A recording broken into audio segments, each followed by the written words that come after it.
Hi, Zen. I love you, Zen.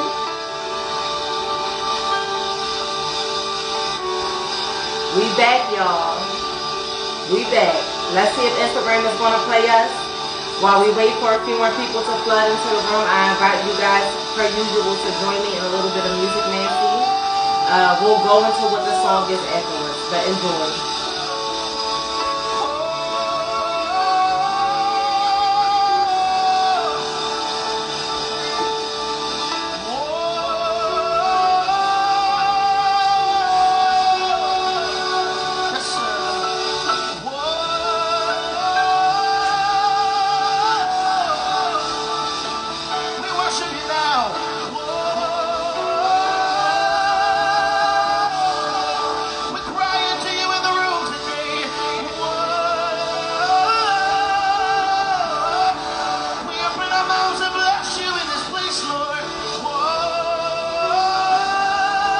Hello to everybody coming in the room.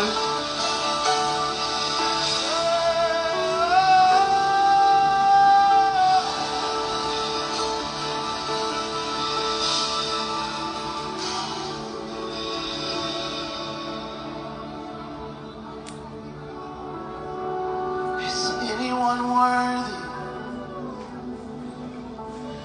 Is anyone whole? Is anyone able to break the seal and open the scroll? The Lion of Judah, who conquered the grave. He is David's root and the Lamb who died to ransom the slain. Is he worthy? Is he worthy of a blessing and honor and glory? Is he worthy of things? Forever worthy. Forever worthy. You are forever worthy.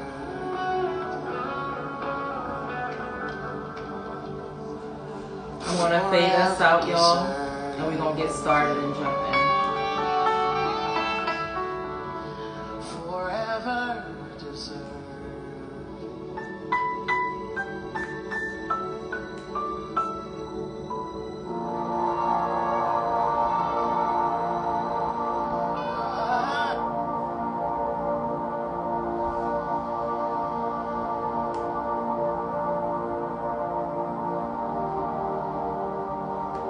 Hello to everybody coming in the room.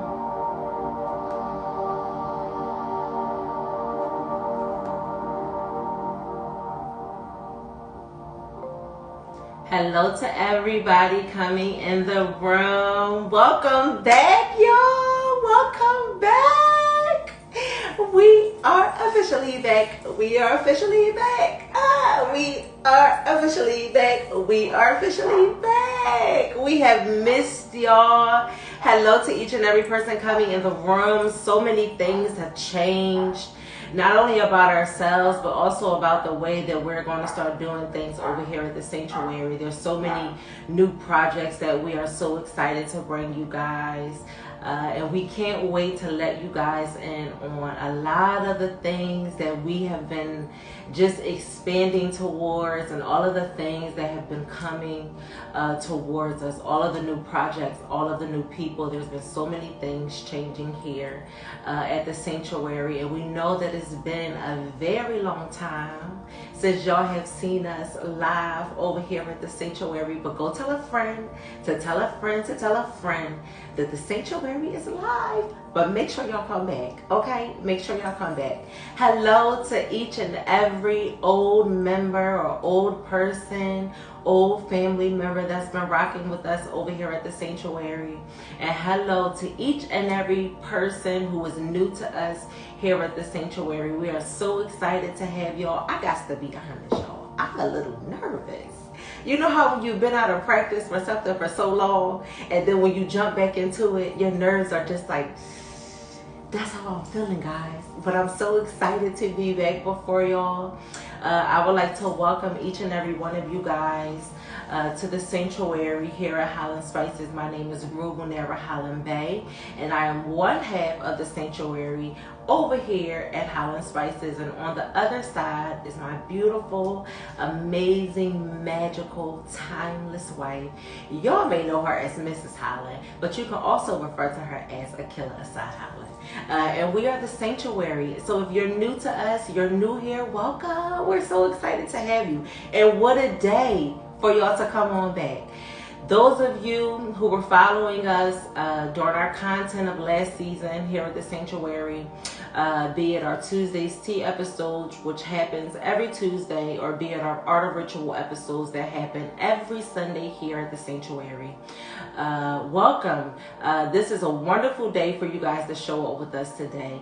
But I implore you to make sure that you come back and spend time with us and shop with us. We're going to start getting back into the habit of making sure that we get on here and we're talking about new product, because we have so many new things that are available now in the sanctuary, and there's a lot of new things that we're beginning to get up as well that you guys won't see on the website yet.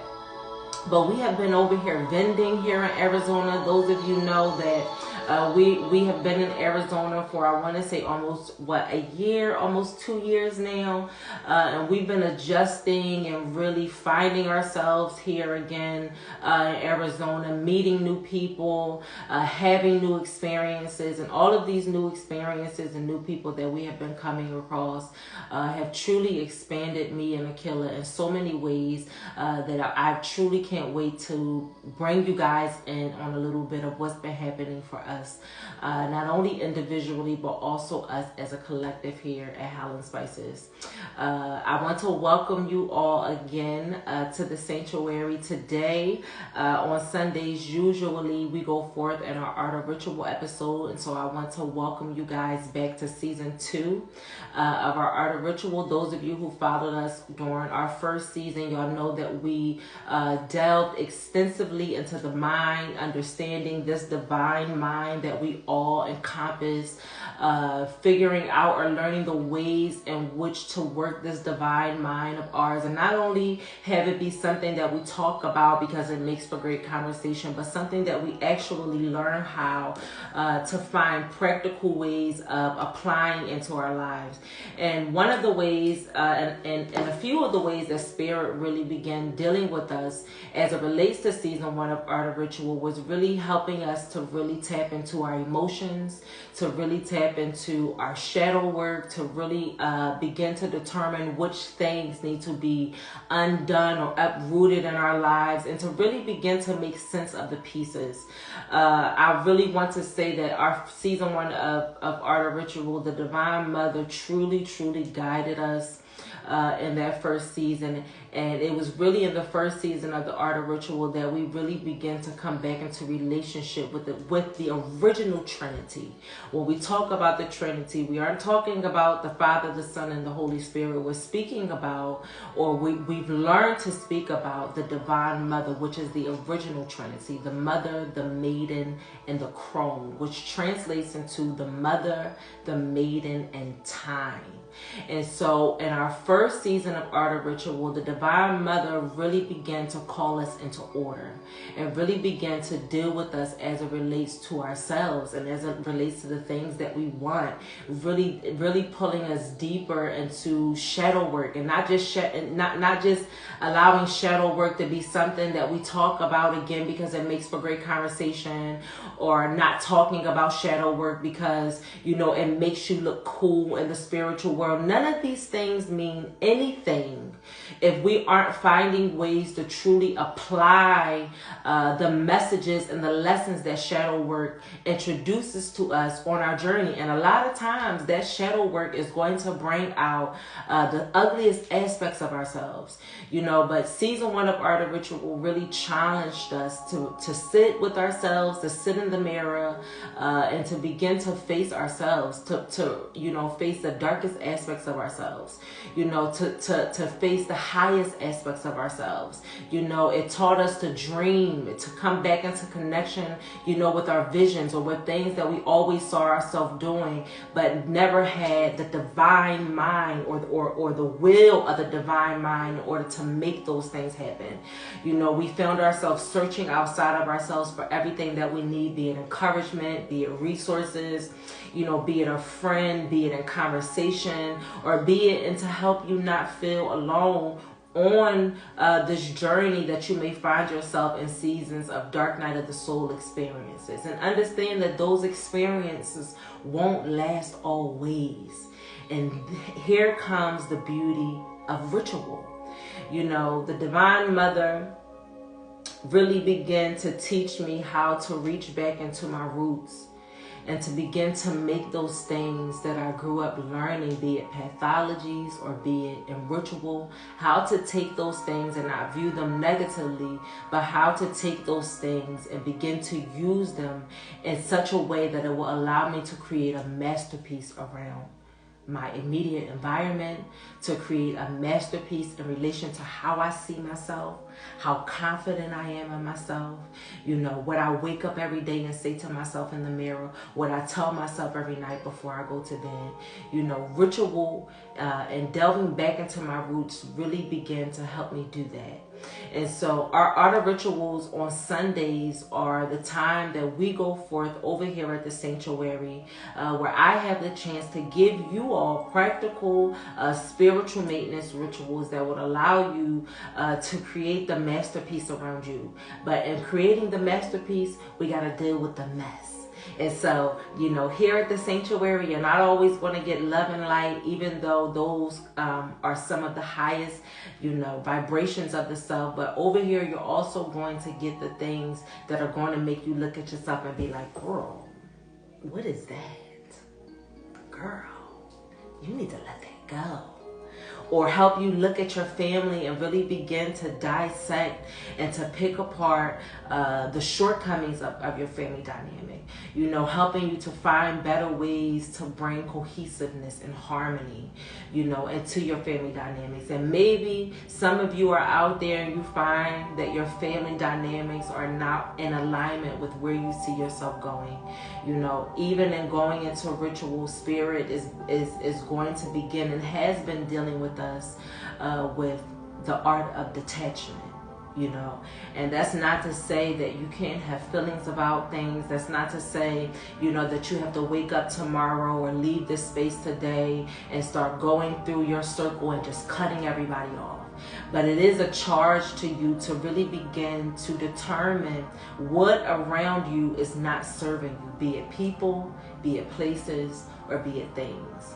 And so here at the sanctuary on Sundays, we are going to take moments and take spaces in order to not only learn about the self, to learn about the mind, but to also learn how to create spaces where we give worship unto the self. Here at the sanctuary, you guys will hear me say often that in everything and in every day, in every way, ritual is happening.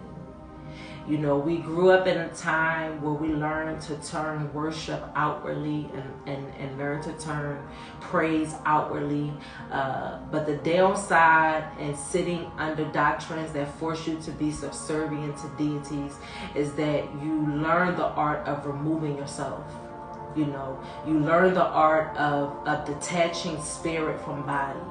And so you become dependent on things outside of you to empower you, you know, to make you feel good about yourself, you know, to help you determine the things that you feel that you most lovingly deserve.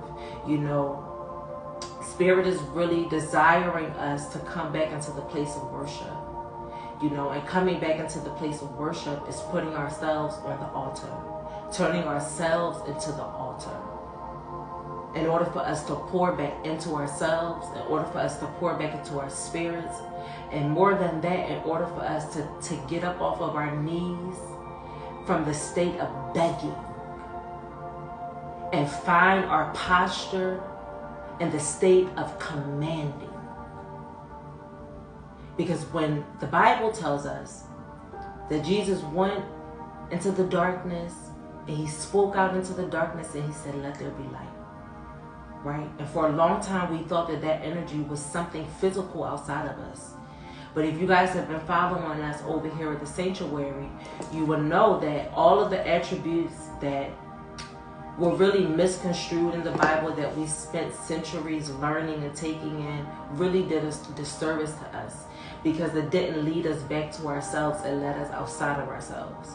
You know, and so here at the sanctuary, I am committed to taking my roots. Those of you who may be new here, I grew up in church, born and raised, not just on Sundays, but really in this church thing, you know.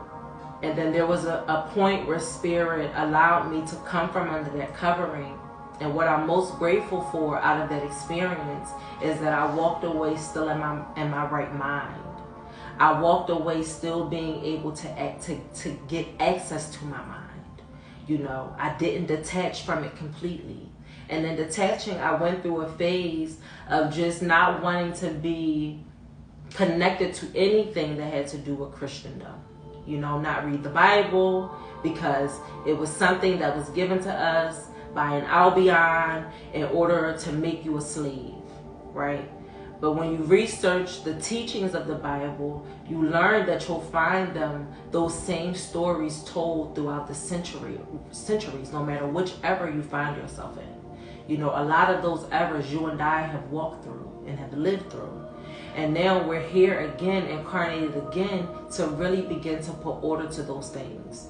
And one of the ways in which we put order to these things is to begin to erect the temples of the goddess, and to begin to erect the spaces of worship, where we come back into connection and back into harmony with the self.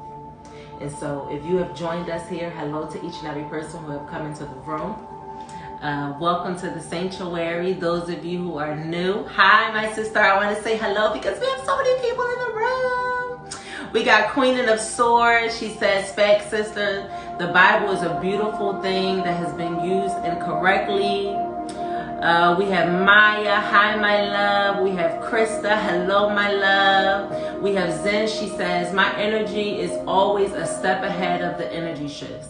Alignment, love you Hollins for bringing this forth. We love you Zen. Zen says, "Rue, I have been experiencing this. Speak that truth." Hello to Queena. She says, "Amen. Shadow work, it lasts forever." Shadow work absolutely lasts forever, child. When you done and we finished up in this lifetime, getting the lessons that we learned, when we crossed over from here, that work never stops. And you know who taught me that lesson the most? Shirley Chisholm, Aaliyah, who else? Whitney Houston, Selena, all of the beautiful spirits that have taken the time to come and sit with me. A lot of these spirits are still working out their karma, even where they sit today. And so shadow work will never stop. We'll never get to a point where you have undone everything that needed to go within you. And I want y'all to be very clear that that's not the goal. That's not the goal. We're going to divine this lamp because it's really focusing its energy a lot in the direction of the south, and so much so that it burned a very black line in the direction of the south. And so we're going to jump into that. And so just guys understand that the work of self is an ongoing thing. Hello Ronnie, hello A Sprinkle of Faith, hello to each and every person coming in. Hello my sister Kimmy, I love you. Hi my T, I love you. And so guys, let's jump in.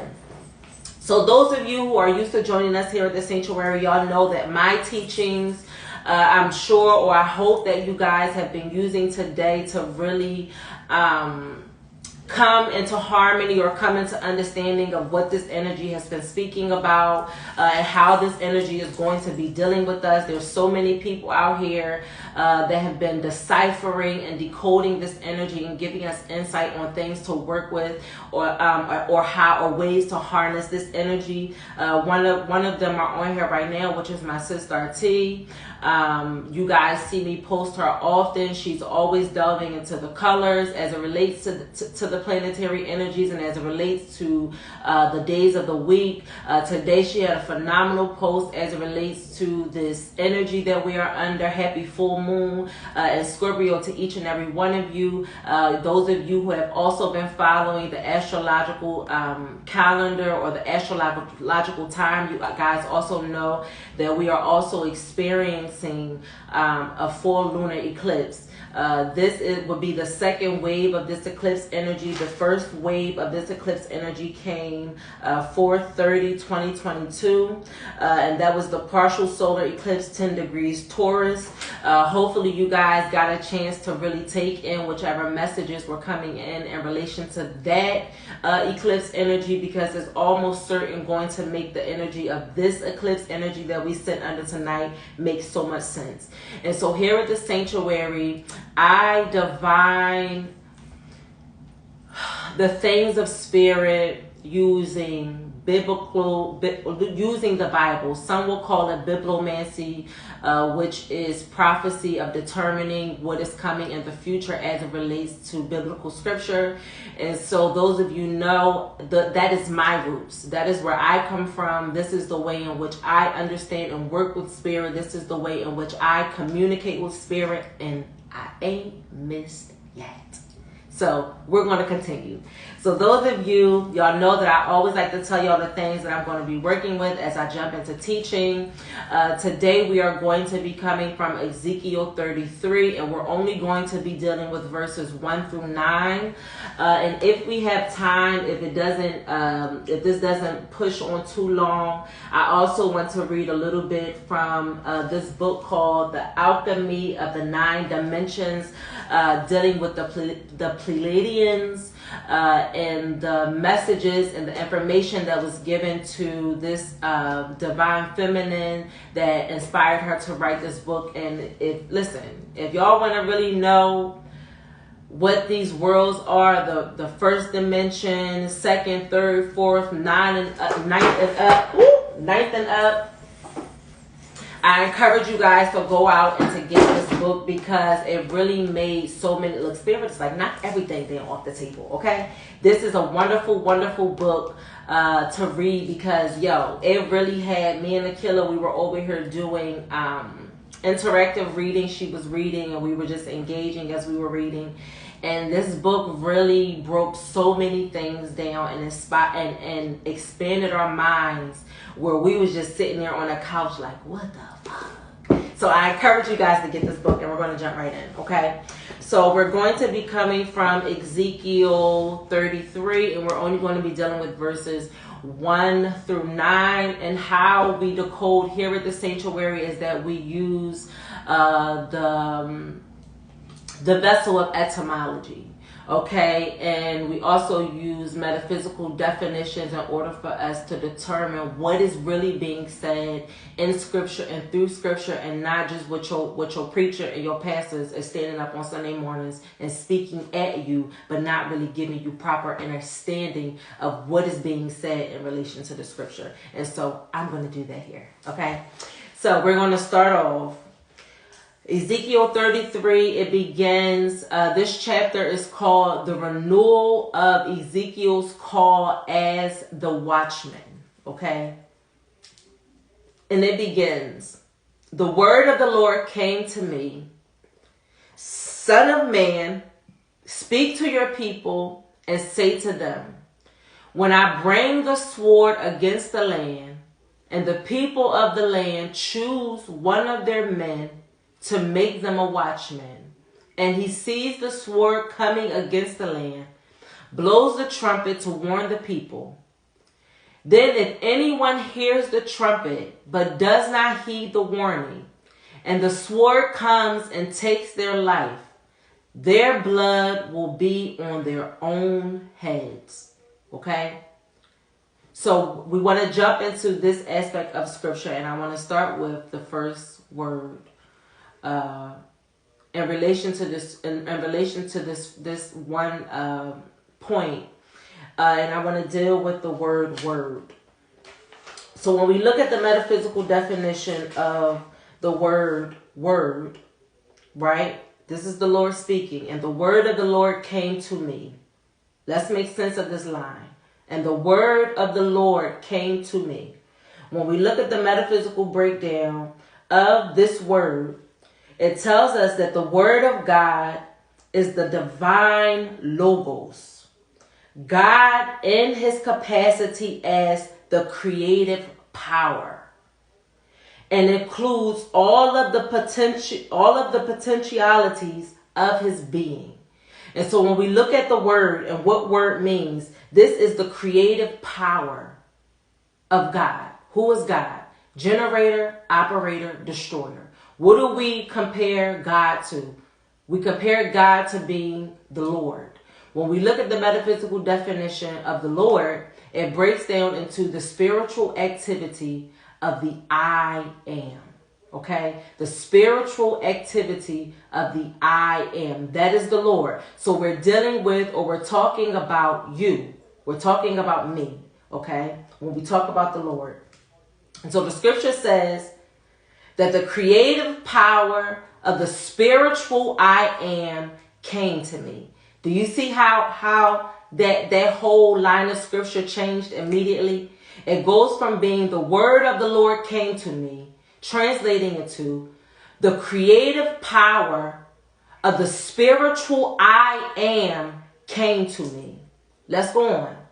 So here we see spirit coming to us immediately to deal with the self, to deal with the individual, okay? To deal with the spiritual activity of the I am. When we look at the I am, right, the symbolism of the I am, it corresponds to the energy of Aries, okay? Aries breaks down into the I am. So who are you, okay? Who do you say that you are? Not who other people say that you are, not personalities that you've taken on of other people because you want to be liked, okay? Not the traumas that you grew up taking on as you went through your journey of life, but who do you say that you are, right? One way that you can determine who you are is by looking at your natal chart.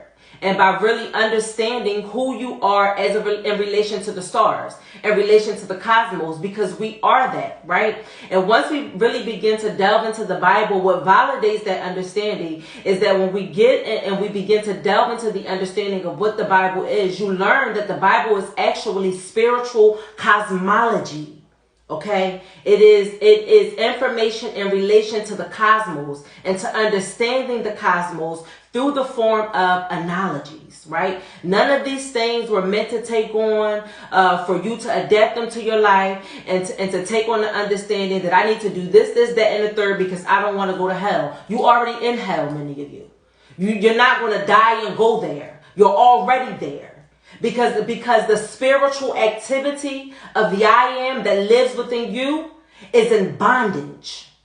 Because they don't understand the creative power that you encompass standing as the God, the generator, the operator, and the destroyer. The experiences that you generate around you are not you. I said it last season, time and time again. You are not the experience. You are in the experience. You are in the experience, generating the experience. And once you come into the understanding that you generate this shit, is the minute that you understand that you can stop it in its tracks and begin again. Okay? So the creative power of the spiritual I am came to me. Let's go on to verse 2. Son of man, speak to your people and say to them, when I bring the sword against the land, and the people of God choose one of their men and make them a watchman. Let's look at the metaphysical symbolism of the word sun, S-O-N, okay? So we already know that this full moon right here and the message of the watchman is dealing with the self. It's not dealing with nobody outside of you. Okay, it's not dealing with your mother. It's not dealing with what your cousin said to you. It's not dealing with the the backbiting shit that your best friend did to you. It don't got nothing to do with none of that. It's dealing with the self, the creative power of the spiritual I am. So let's look at the Son of Man. When we look at the metaphysical breakdown of sun, it translates into exalted thoughts. Did y'all hear that? It translates into exalted thoughts. So let's read this again. The creative power of the spiritual I am came to me, right? As exalted thoughts. You are the sun. I am the sun. Spirit is dealing with us in relation to the thoughts that we are allowing to take precedence over the things that we know that we want for ourselves. What thoughts are we exalting in this season? What thoughts have you been allowing to take precedence over your day? What thoughts have you been allowing to curate the experience that you find yourself in right now? What thoughts are you exalting? Are you exalting the thoughts of depression? Because you have the creative power to generate whatever experience that you want. Because you are the creative power of the spiritual I am. You are the physical manifestation of the God that we went throughout the centuries, that our ancestors went throughout the centuries, learning about as they sat in their church houses every day. You know, when you went into praise and worship, when you felt the power of spirit fall in that house, what you were feeling was the generating power of the self. And if you put enough generators in one room, the only thing that can happen is an experience. The only thing that can happen is an experience. What we as generators need to understand is not that we're generating the experience, but that we're in control of the experience. And if you're in control of the experience, then that means that you're standing in the darkness of your creating, speaking to the darkness and saying, let there be light. Let there be abundance. Let there be success. Let my dreams and my goals be met. Let the money that I need fall into my pockets. Let the spiraling that my children are doing come into order. Let the thoughts that are out of order in my mind come back into harmony. Because I am the creative power of the spiritual I am. And so therefore I have command over the exalted thoughts that take precedence in my mind. Is this making sense? So the sun translates into the exalted thoughts, making a more direct contact with the divine mind. Did y'all hear that? I'm going to read it again. Sun translates into exalted thoughts, making a more direct contact with the divine mind. So that tells you that spirit is telling you, in order for you to connect with the divine mind that we all encompass, you got to make sense of which thoughts need to be exalted and which thoughts need to be transformed.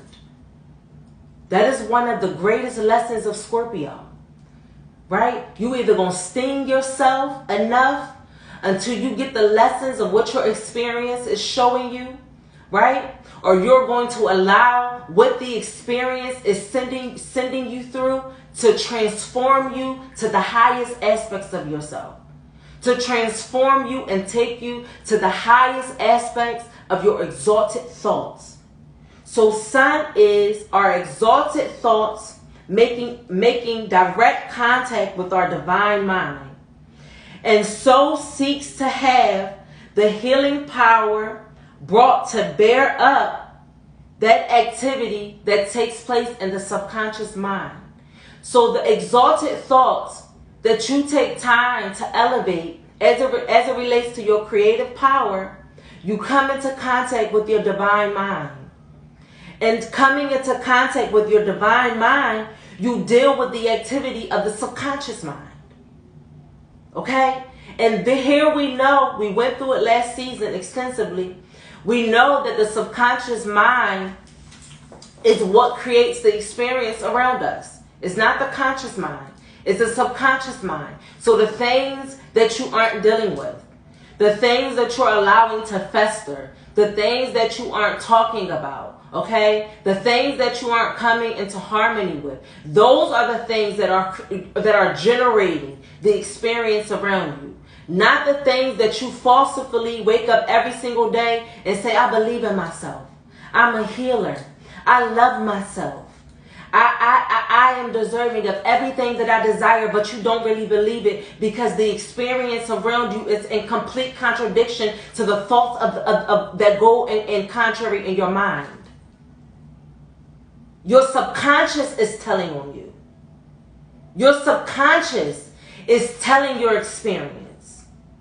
So out of everything that we can get on our social media sites and boast about, everything that we can sit in front of the company of our peers and boast about and that we profess to be true, none of that means nothing because your experience is telling on you. Your subconscious mind, your subconscious thoughts, your subconscious feelings, your subconscious pathologies, your subconscious hurts, your subconscious traumas, they're telling on you. Okay? And so Ezekiel 33 is telling us that the creative power of the spiritual I am is dealing with our exalted thoughts. Okay? Helping us to make a more direct contact with our divine mind, enabling us to deal with the activity of the subconscious. Is this making sense? Let's move on to the next word. Son of man. Let's look at man. When we look at man, it translates into being mortal.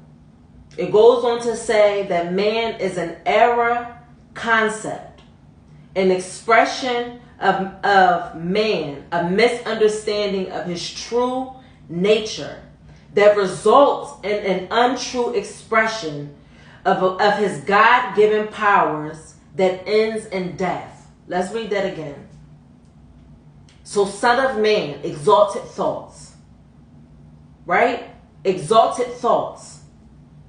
Son of man, son is exalted thoughts. Man is an ever in concept. Is an ever in concept. And as long as we continue to have these ever in concepts in our minds, as long as we continue to exist in the inharmony that exists in our mind, the longer we stay in ever to our thoughts. And the longer that we stay in ever of our thoughts, the longer that the expression of creation exists around us continues to be untrue. So until you bring your exalted thoughts into harmony with your divine mind, you exist in ever.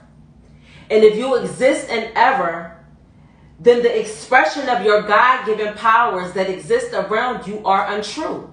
You're not operating in them in the right way. You're taking on other people's gifts. You're taking on other people's talents. You're taking on other people's nature because you are in ever. Because the nature that exists within you is in ever. Because you haven't taken the time to bring your exalted thoughts into harmony with your divine mind. And until you do so, the expression of creation around you will continue to be an untruth. And so Spirit is saying, bring your exalted thoughts into harmony with your divine mind, son of man. You don't have to live in ever of your thoughts. You don't have to be in misunderstanding to the nature that exists within you. You don't have to be in disharmony with the nature that exists around us. Everywhere that we look right now, something is out of nature. Something is out of place. And yet we don't want to look in the mirror and say it begins with us. That is the sting, one of the stings of Scorpio. How long is nature going to have to sting us before we come into harmony with her? How long is the Divine Mother going to have to chastise us before we come into harmony with the body? Before we come into harmony with the self. Okay? So, son of man, speak to your people and say to them, when I bring the sword against a land, and the people of the land choose their watchmen and make them their watchmen, and he sees the sword coming against the land and does not blow the trumpet, the blood of the people will be on his hands. So Spirit is dealing with our ever and concept. Spirit is dealing with our misplacement of nature, with ourselves and with the world around us. There was another word I wanted to look at here before we moved on.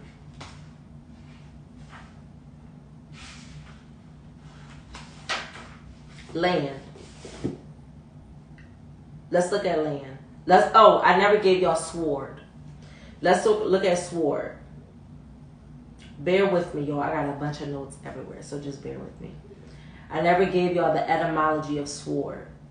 When we look at the breakdown or the spiritual understanding of the sword, it tells us that the tongue is a sharp sword.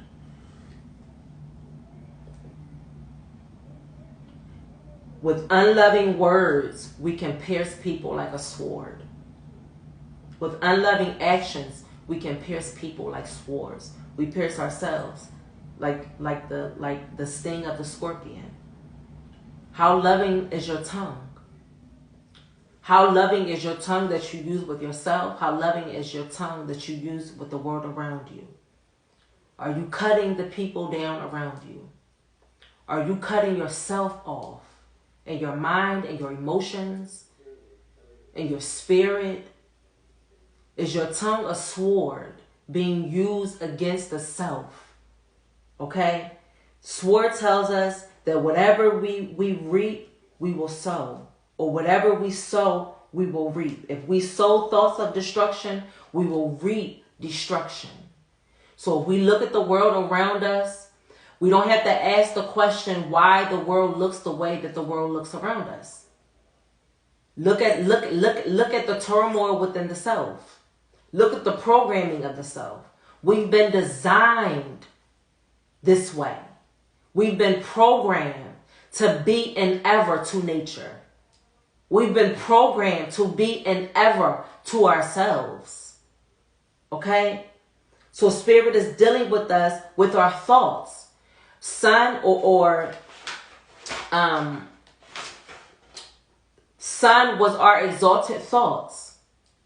Okay? Sun metaphysically is dealing with our exalted thoughts. And then sword is telling us that whatever we reap or whatever we sow, we're going to reap. Whatever we put out into our experience is what we're going to get back because we're generating the experience. Okay? And now Spirit is saying that if you must use your sword to cut down every thought that shouldn't be exalted in this season, especially as we come into this full lunar eclipse and full Scorpion blood moon. Okay? Deal with the thoughts that you've been sowing. If destruction exists around you, then that means that you've been sowing destructive thoughts. If the world is against you, it's because you've been planting seeds to put yourself in the position to be against the world. You don't have to be against the world. Nobody is against you. Stand in your power and the world gravitates towards you because you are sure of yourself, because you've exalted your mind, because you've come into harmony with the divine mind that exists within you and that exists within each and every person within this collective. Okay? The sword is our power, is our protection, is our intellect, and it's also a manifestation of skills that can be important in making life changes. So don't be afraid of the sword. Learn how to yield your sword in this season. Learn how to yield your stinger, Scorpio. Learn when to use your stinger, Scorpio. Learn who to use your stinger on, Scorpio. Know when it's time to transform yourself and when it's time to die. And understand that everything that you're dying to in relation to the Scorpion energy, understand that there is a rebirth and a powerful transformation that's waiting on the other side of us. When I was in Music Mancy earlier, which is Worship Unto the Self, one of the songs that Spirit was allowing to play was speaking about the exchange. There's an exchange that's happening between you and Spirit under this full moon. There is an exchange that's happening. And every time we come upon this full moon energy, Spirit is asking you for a sacrifice. What are you giving up in this season? What are you willing to exchange with the universe tonight that's going to put you where you need to be 6 months from now? What are you willing to give up in the season? What are you willing to cut down in order for the right things to be exalted? What are you willing to give up in relation to your mind in order for the things around you, in order for your experience to be exalted? In order for your friends to be exalted? In order for your family to be exalted? If you find everything around you is exalting itself and moving up and ascending higher, and you're staying in one place, you need to look at yourself. You need to look at yourself in this season. Accountability is the only way. Accountability is being called for under this full moon. What are you going to be accountable for? What are you being accountable for in relation to your tongue? Let's look at land. Because the scripture says, when I bring a sword against the land. So when I bring power, protection, and intellect against the land. Land is metaphysically, it translates into a realization of divine substance. A realization of divine substance. Not thinking about what is divinely good within you. Not thinking about what substance you carry. Not comparing your substance to the substance of someone else. But coming into the realization that the substance that resides in me is ever present everywhere. And is taking me to every experience that I need to show up present in. Coming to the realization that the substance that you've been searching for outside of you is the substance that has always been there in your body.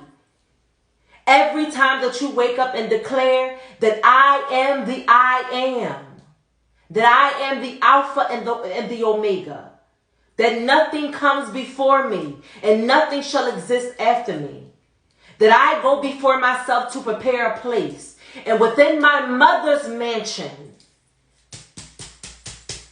within my Father's house, there are many mansions. What are you setting up in your mansion?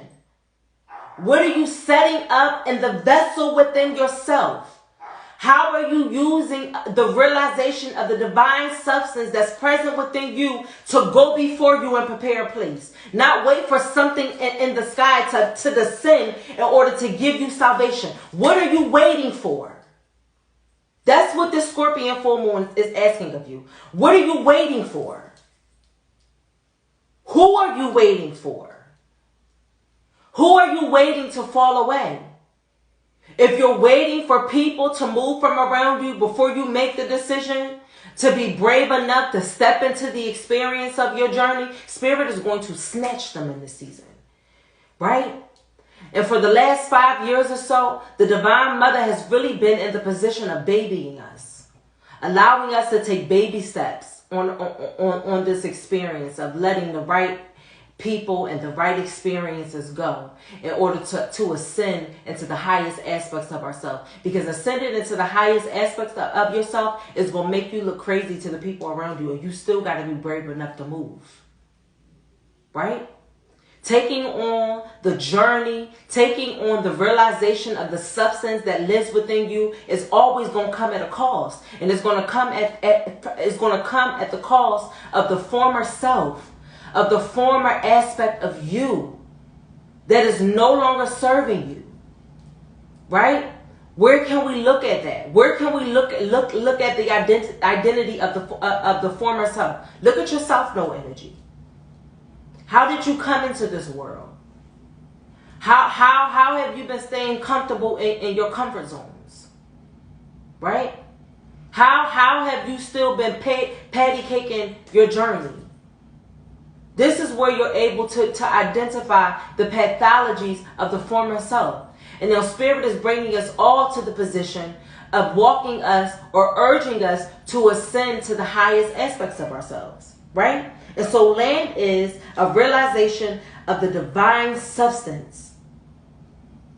When we look at realization metaphysically, it translates into the deeper inner conviction and assurance of the fulfillment of an idea or of ideals.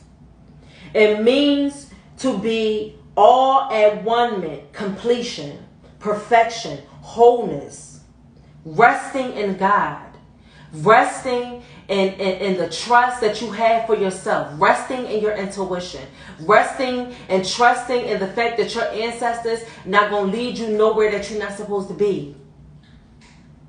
Trusting in your spirit, trusting in your light, trusting in your darkness, trusting in yourself. Don't even come on this live and trust everything that I'm saying unless you're going to try my spirit by your spirit. Because until you try my spirit by your spirit, it doesn't make it true in your existence. That's why y'all can come here and go to other so-called master teachers and sit under their teaching, but not be transformed by the renewing of your mind. And so your physical body is the same. Therefore, the experience around you is the same. You're not being ye transformed by the renewing of your mind. That's by the realization of the substance that exists within you. What are you realizing? What have you made whole in relation to the self? Not in relation to the man that you lay down with or the woman that you sleep with every night. What is whole within you? And not because money made you whole. Not because you got a bunch of friends that's around you right now and that's making you feel good about yourself. But you're not really whole when you go and you sit with yourself and you about to go to sleep. You still fight with yourself before you go to sleep. And so when you wake up on that next day, you are positioned in a posture of people pleasing. And as long as you people please, you'll get the accolades that you need. But those accolades are superficial because it's not transforming or renewing your mind. It's not taking you into the realization of the substance that exists within you. Okay? So realization is the deep inner conviction and assurance of the fulfillment of ideals. It means to be at one meant, completion, perfection, wholeness, repose, resting in God. When we look at the metaphysical symbolism of divine, it translates into being God-like. That means that when you wake up, you are God. That means when you go to sleep at night, you are God. That means that even in your waking rest, you are God. Nothing is changing. So why are you changing? If the God that exists within you is not changing, why are you changing? Why are you changing your thoughts to be subservient? Why are you changing your posture to be a layman? Why are you changing your posture to be possessed by something outside of you? Why aren't you standing in the posture of God? Generator, operator, destroyer. You know why? Do you know why? Because you don't want to be accountable for the experience that has generated around you. So you falsify a devil or a Satan to push it off to. And now the Divine Mother is calling us all into a season of integrating your darkness with your God. You must take accountability for your experiences. You must take accountability for your exalted thoughts. You must take accountability for the things that exist within your subconscious mind. The same way you're ready to take accountability and to take credit for your wins, for your abundance, everybody want to be abundant and prosperous, but don't nobody want to go through the experience of hell to get it. Nobody wants to go through the stretching of abundance, and I'm not talking about money, because when we looked at the metaphysical definition of abundance during season 1 of Art of Ritual, it translated into being an ever-present resource. An ever-present, that means that the trees are your abundance because it filters the air around you in order for you to walk outside and be able to breathe.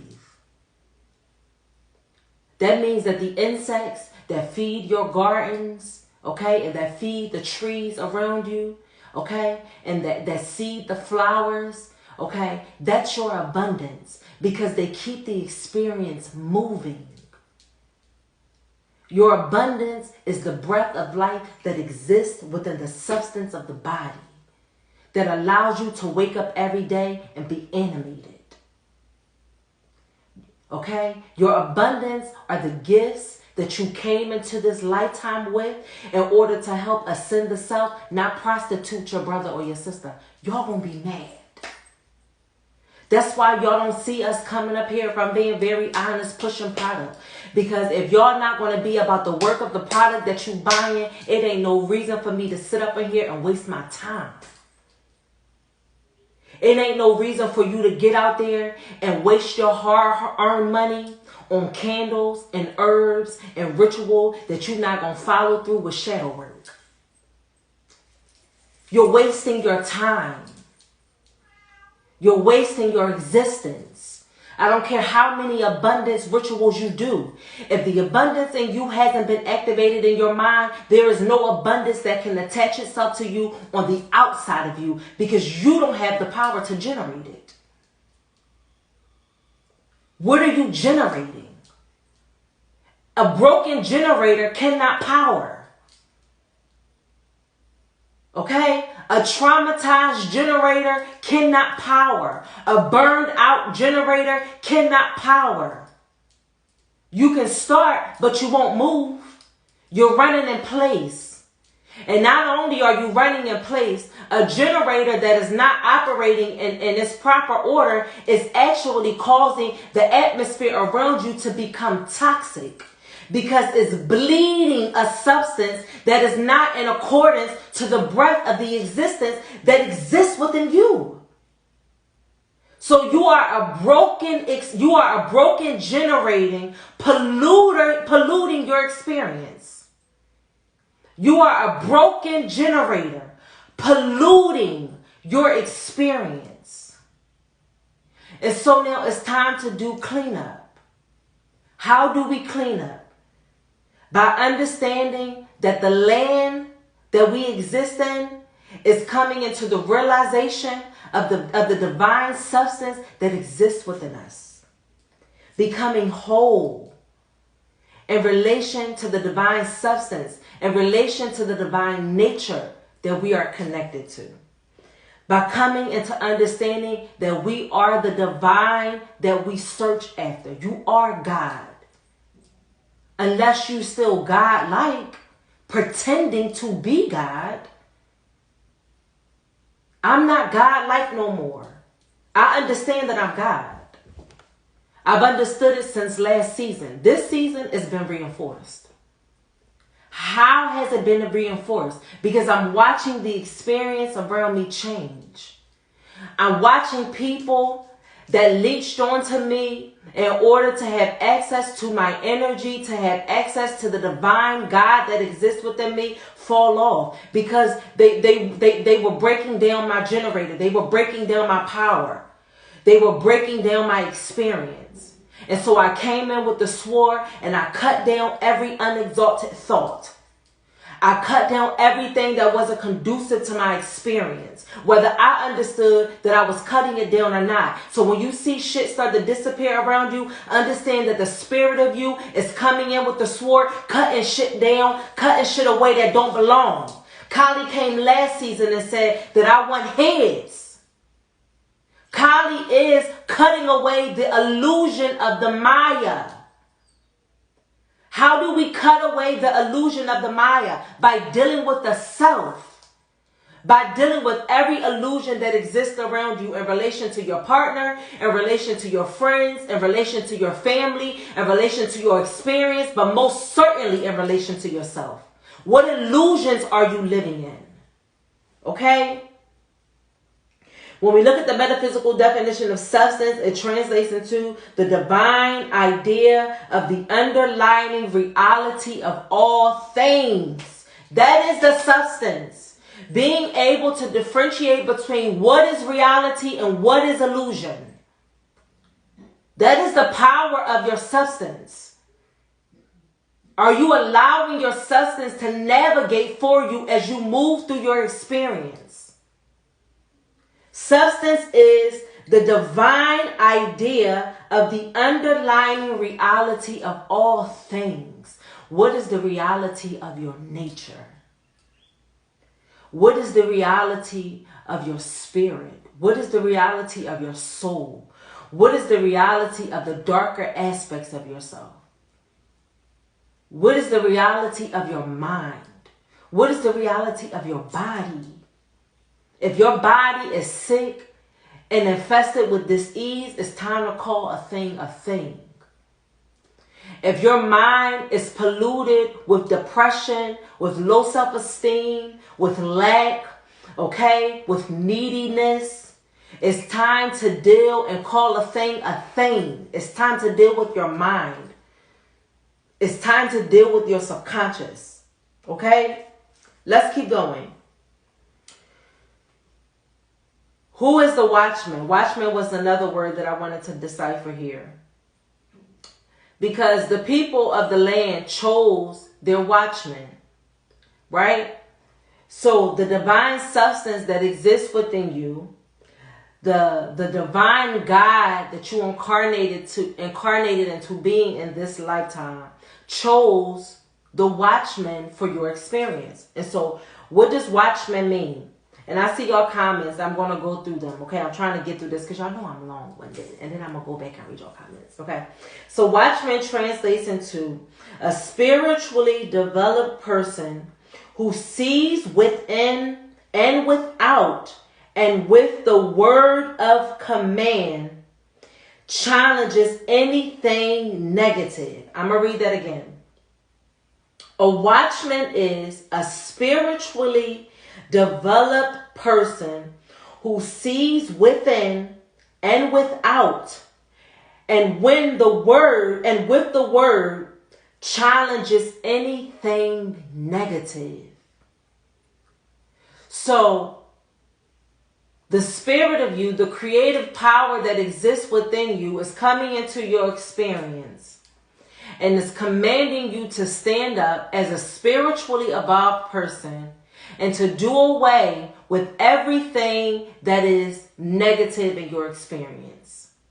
Whether it be the words that you wake up and you engage in every single day, whether it's people, okay, whether it's your job, okay, whether it's a societies that you are attached to, whether it's religion that you are attached to, okay, or whether it's just you getting in your own way. The creative power of the spiritual activity of the I am that exists within you is coming into the land that you exist in, and is giving you the command to cut down every negative ideal that exists within you. And how will you do that? Through the power of command. Speaking those things that be not as though they were. So Spirit is charging you to command your experience. Anything that you say within your experience that doesn't exist and you're saying that it's done, you need to speak that and then allow your actions to follow that which you spoke. Don't speak something, though, in this season that you don't really want. Don't speak stuff under this full moon, okay? Don't speak nothing under this eclipse that you don't really want for yourself, because your subconscious is going to tell on you. Your experience is going to tell on you. So be very sure about what you speak under this full moon, under this full blood moon. Blood is the original contract, especially with the divine feminine.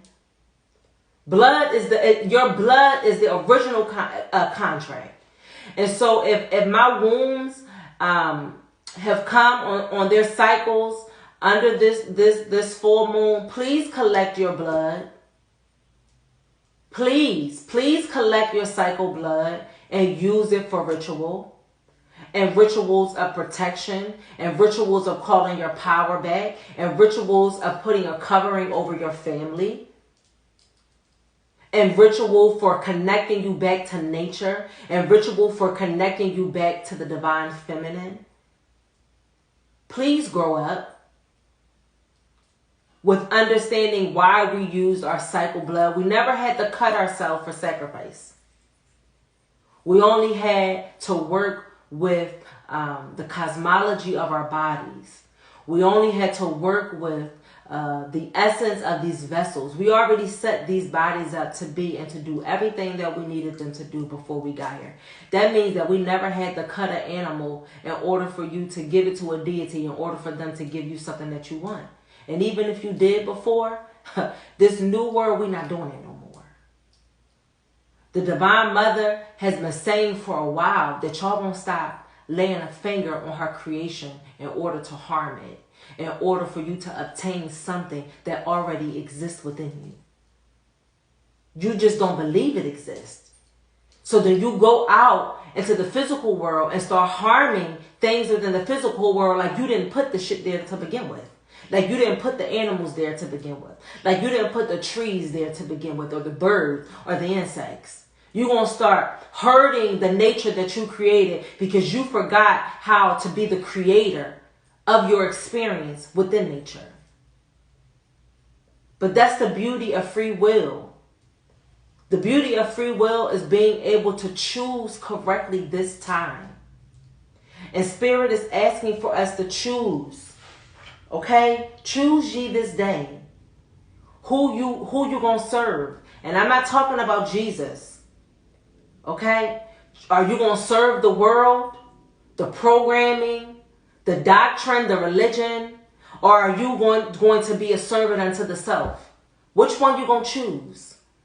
You going to keep choosing people because you think they know better than you? Or you going to choose your intuition because it ain't led you wrong yet? And let me tell you something. You know how I know that the intuition is powerful? Because every divine feminine womb that I got around me right now don't miss. They don't miss. So that tells me that the issue is not the body, that the issue is not the vessel. The issue is the mind of the vessels, the belief of the vessels. And right now is a really good time for you to believe in yourself. Because if you don't believe in yourself, you're going to attract all the wrong things to you. And I know I'm winning because everything around me is winning. I know I'm generating the right experience because the experience around me is reflecting my exalted thoughts. It's reflecting this divine mind that I've spent years working on. Of the shadow work that I've spent years working on and understanding. Not you get an understanding of shadow work for you to get out here in the world and start teaching something that you haven't even made connection with. You're missing the mark. We're missing the point in so many ways. But Spirit is bringing alignment. Okay? So Watchman is a spiritually developed person.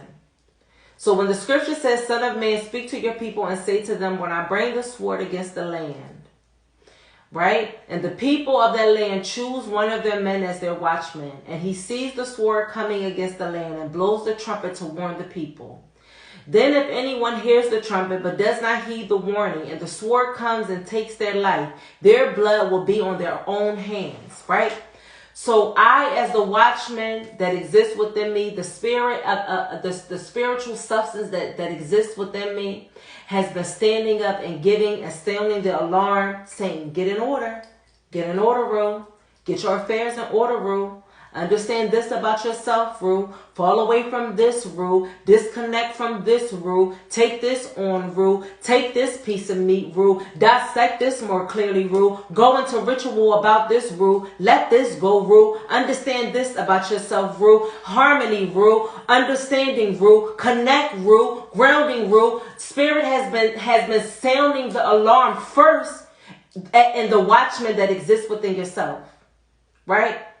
And then Spirit assigned watchmen outside of you to validate that which you already knew. So nothing that I'm saying to you today is anything that's new to you. It's a reminder. is the sounding of the alarm. And if you, as the spiritually evolved person within your experience, is not sounding the alarm to the people around you saying, get in order, their blood will be on your hands. On your hands. Because you want to be cool. Because you want to be popular. Because you want to be on the in crowd. Because you don't want to ruffle no feathers. Because you don't want to step on nobody's toes. Because you don't want to be the black sheep of your family. You're going to allow the things and the people around you to exist in discord. Because you don't like the way order feels.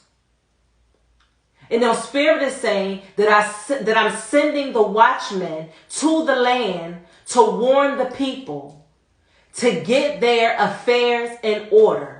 As it relates to the self, as it relates to the spiritual activity of the I am, as it relates to the exalted thoughts, okay? As you come back into harmony with your divine mind, okay?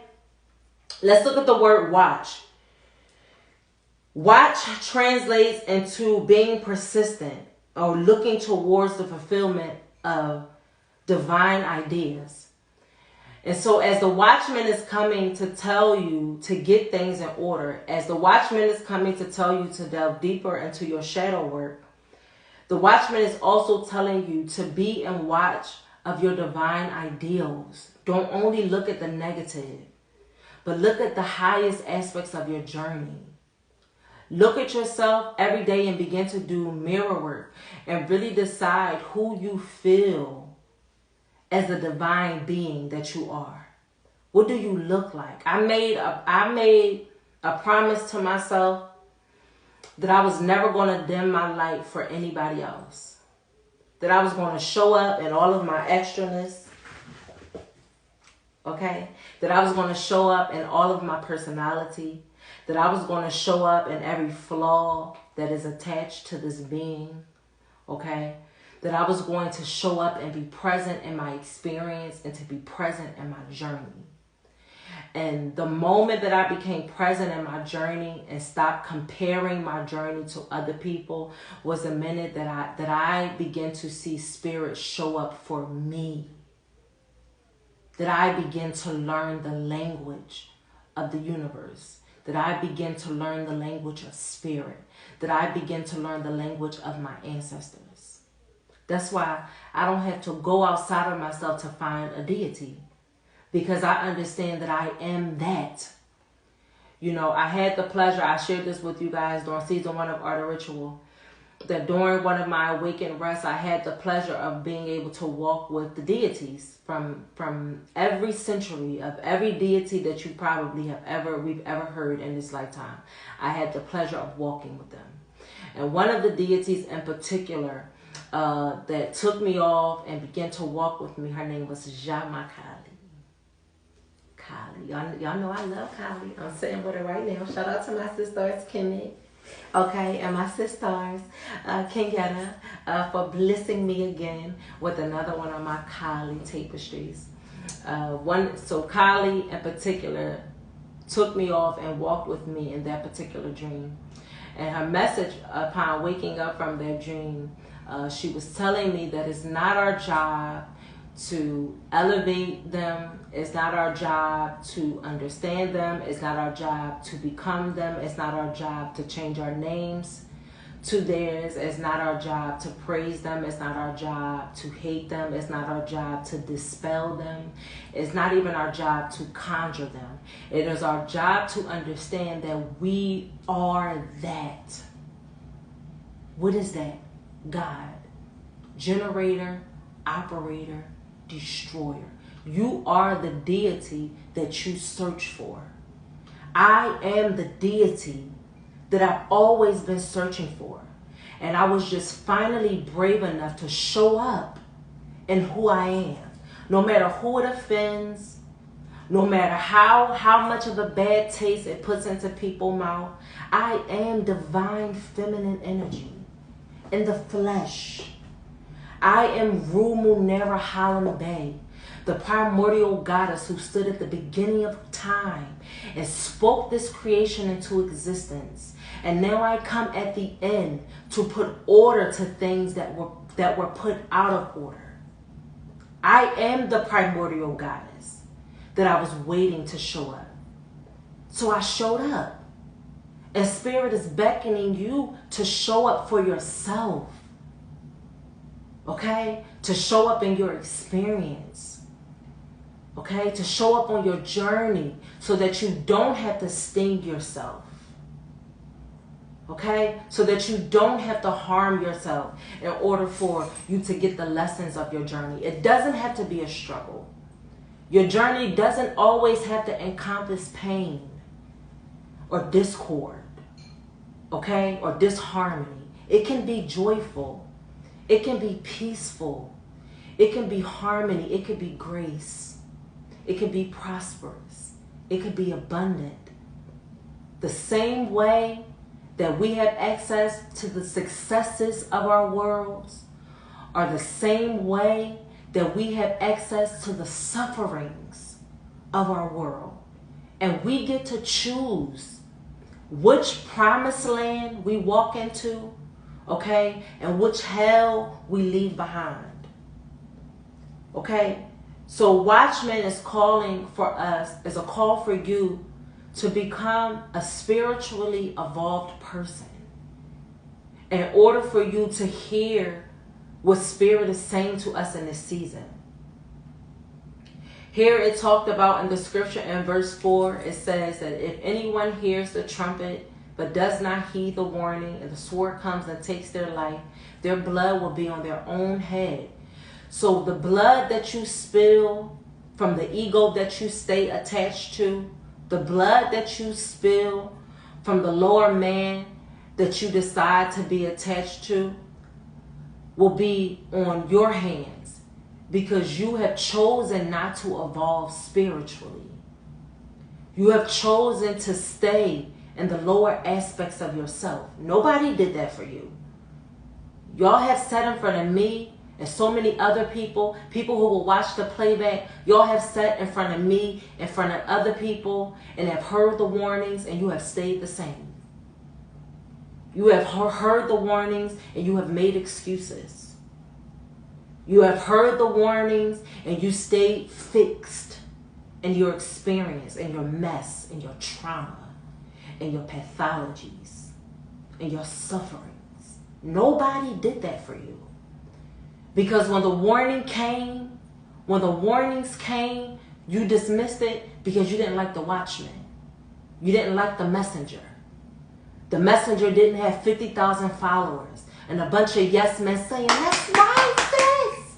That's right, brother. You preaching. You teaching. And most of the times, people with those highly generated experiences have created illusions around them that don't even allow them to see the reality of their own experience.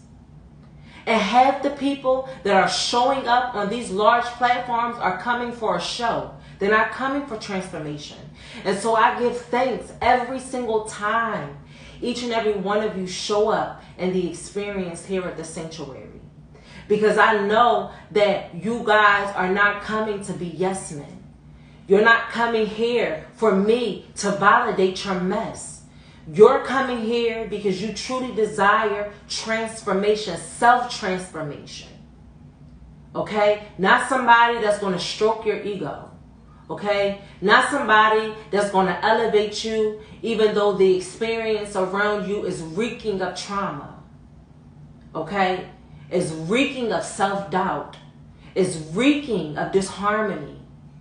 You're coming here because you truly desire for that mirror to be placed up against you so that you finally have the chance to see yourself. The good, the bad, the ugly, the trauma-filled, all of it. The nasty, the bitter. So that you can see all of it. Because it's not until you see all of it that you're able to find wholeness, okay? So let's look at trumpets really quickly. When we look at the metaphysical definition of trumpets, the trumpets and cymbals in the hands of the priests and the Levites were the thrills and waves of harmonious energy that will go to every part of the mind and our body when we begin to rejoice in spirit. And our heart is filled with gratitude, and we express ourselves in thanksgiving to the author of our being. So really putting ourselves back into the position where we begin to allow sound and to allow frequency to bring us back into harmony with ourselves, and back into harmony with nature, and back into harmony with our experience, okay? As we hear the trumpets blowing right now, the trumpets are blowing in a sound of warning, okay? It's blowing in a sound of repentance. It's blowing in a sound that's urging us to rekindle our relationship and to come back into the body, to come out of the world and to come back into the body, okay? Let's look at blood. The metaphysical definition of blood translates into expressing, or it expresses a spiritual principle that has been introduced into the race mind. And I want to look at this, guys, because it was powerful.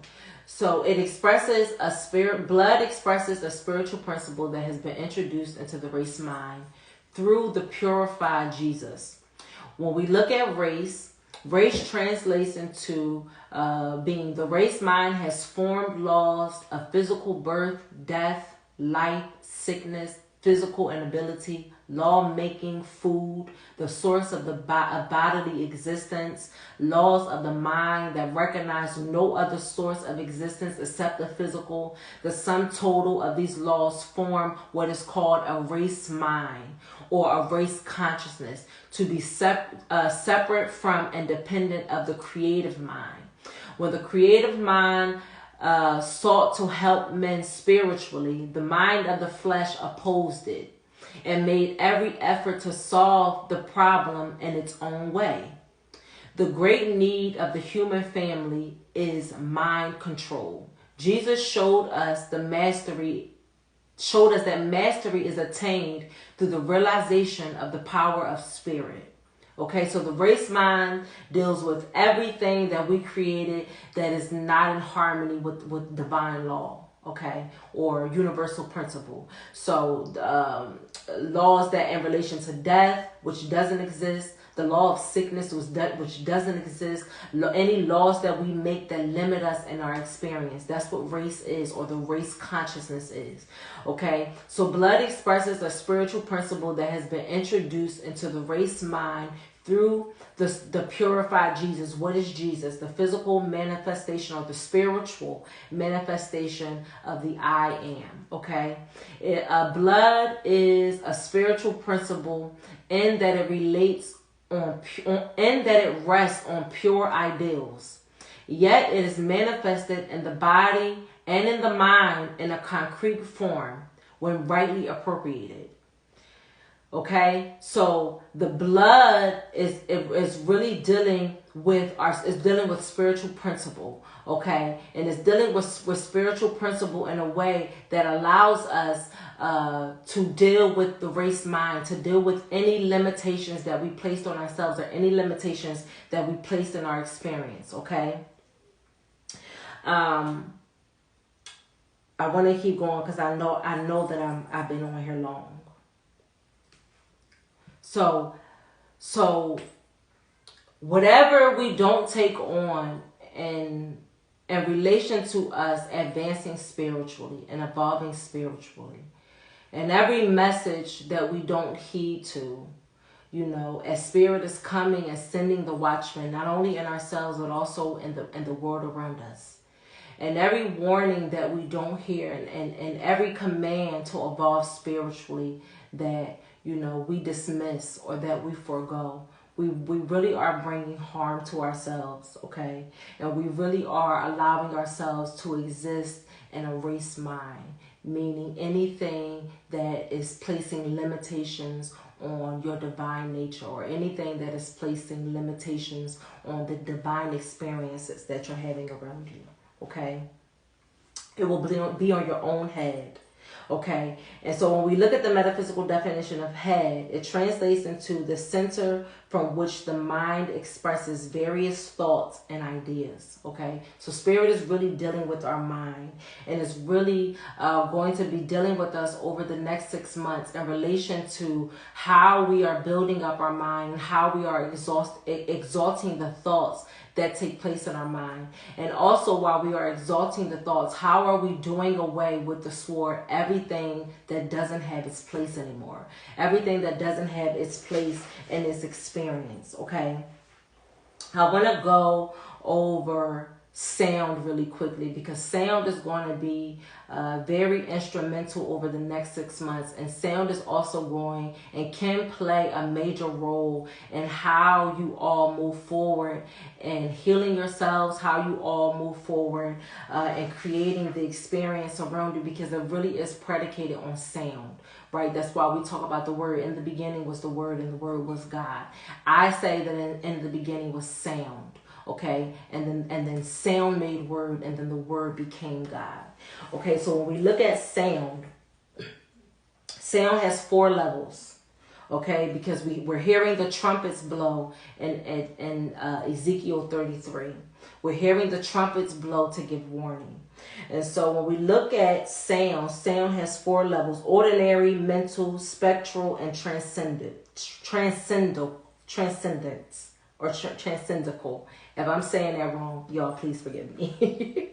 So 4 levels, each of these levels having its own magnetic force field of energy. So each level of sound, of these 4 sounds, carries its own magnetic force field of energy. Okay, let's look at spectral sound. Spectral sound is a representation of sounds that collect. It's like a short sample sound in terms of the amount of vibration that is coming off of things like hertz. Okay, hertz, or abbreviation, or kilohertz.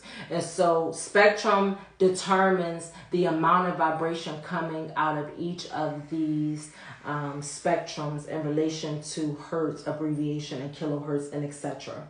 Okay, transcendental sound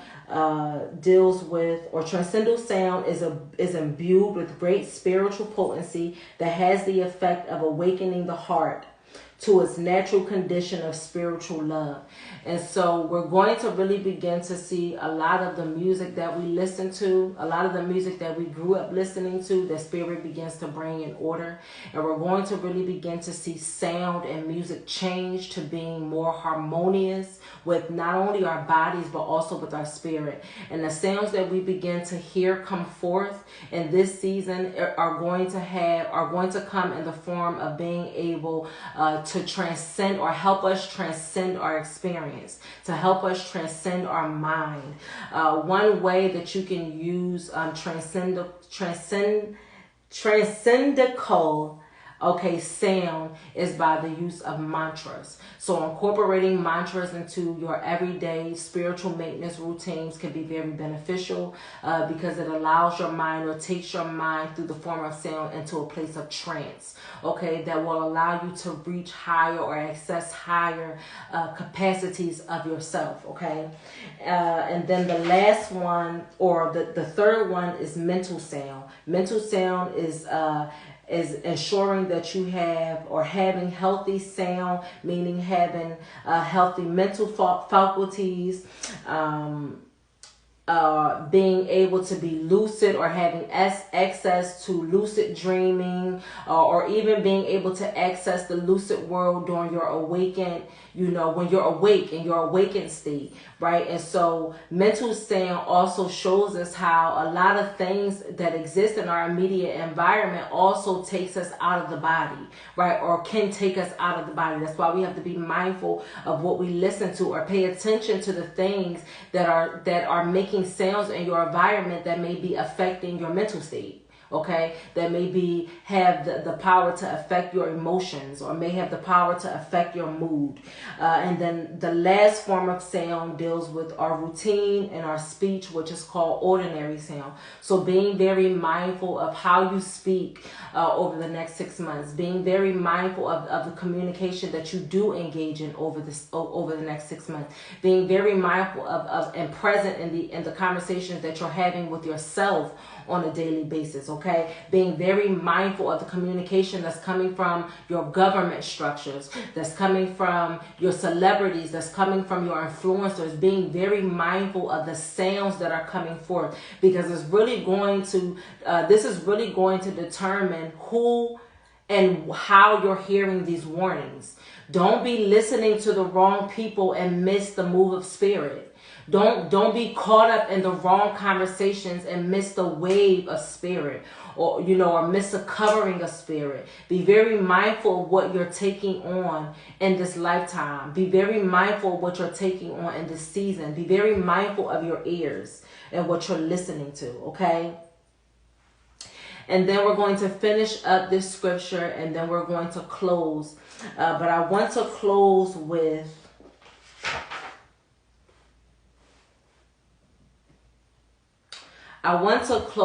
dying, because we talked a lot about death in Ezekiel, or Ezekiel talks a lot about death. And I think I want to do a part 2 with this, because there's a lot that I have here in my notes that I didn't have a chance to touch on. So I think I'm going to do a part 2 to this Ezekiel scripture and the next art of ritual, so that we can continue to delve even deeper into the message of what Ezekiel is really saying to us, and take it off of being a superficial conversation, so that we are able to take away practical modalities that will help us to actually apply the message of Ezekiel. Okay, so the last bit of the scripture that I want to deal with before we close is starting at verse 7. Son of man, I have made you a watchman for the people of Israel. So hear the words I speak and give them warning for me. When I say to the wicked, you wicked person, that you will surely die, and you do not speak to dissuade them from their ways, that wicked person will die for their sins, and I will hold you accountable for their blood. But if you do not warn the wicked person to turn from their ways, and they do not do so, they will die for their sin, though you will be saved. When we look at wicked translates into that which is not of God, unreality, ever in thought. So this takes us back to the beginning, when we were speaking about the sun, which is dealing with, when we were speaking about man, and man translates into an ever of concept within man. And then wicked, the metaphysical definition of wicked is coming in again to validate this by saying that wicked translates into that which is not of God, unreality, ever of thought, a product of a fallen consciousness, negation. Okay, so here in verse 7, Spirit is really charging us to, let us know that to be mindful of things and people that are not of God, things that are going to cause you to go against yourself, things that are going to cause you to go in contrary of God. Who is God? You, God, generator, operator, destroyer. So anything that exists in your environment that is going to cause you to go against the thoughts of God, okay, allowing the humanity that exists within you to fall. And if the humanity that exists within you is falling, then you can almost certainly assure that the humanity that we watch outside of us is also falling. And if we look at humanity around us right now, the consciousness of humanity is so low that the people of spirit, or the people of this cosmos, still see themselves as being without power, and still seeing themselves as being in a place of being able to be controlled. And Spirit has been charging us to really get up off of our knees and to take charge of our experience. And so the wicked the wicked person in relation to the scripture is simply things that are not of God, things that are not based in reality, things that are not based in your reality, illusionary things. Then you will die. And when we look at dying is the name that we give to the state of negation. And I have negation here. Or I thought I had negation here. I do have it. Dying is the name that we give to the state of negation. And man's consciousness, wherein he no longer can retain possession of his body. Okay? Negation translates into being unreal. That which has no basis in reality. So the longer that we allow wickedness or wicked people or wicked experiences, meaning things that are untrue, to exist in our reality, the more we lose access to our body, the more we detach from our body. And as the head goes, so shall the body follow. So before the body can even disconnect itself, the mind has to go first. Right? And so in order for us to keep our bodies and to stay within our body, we really have to find our basis in reality and what that reality looks like and what that reality means, not only for us individually, but us as a collective. And where do we find what reality is? Look at the Hermetic principles. Look at the laws of this divine universe. Come into the understanding of what the spiritual activity of the I am means. You know, what did spirit mean when they said that the all was mind? The all is mind. Everything that you are experiencing is within your mind.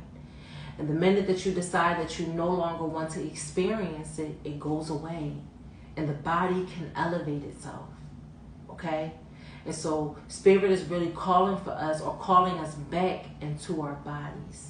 Okay, back into reality, doing away with wickedness, meaning doing away with anything that has no basis in reality. Okay, doing away with anything that has no basis in reality is what dying is. And so, hear the call of the Watchman in this season. Hear the call of spirit. Hear the beckonings of your own spirit in this season. Come back into your body. Do away with what is no longer serving you.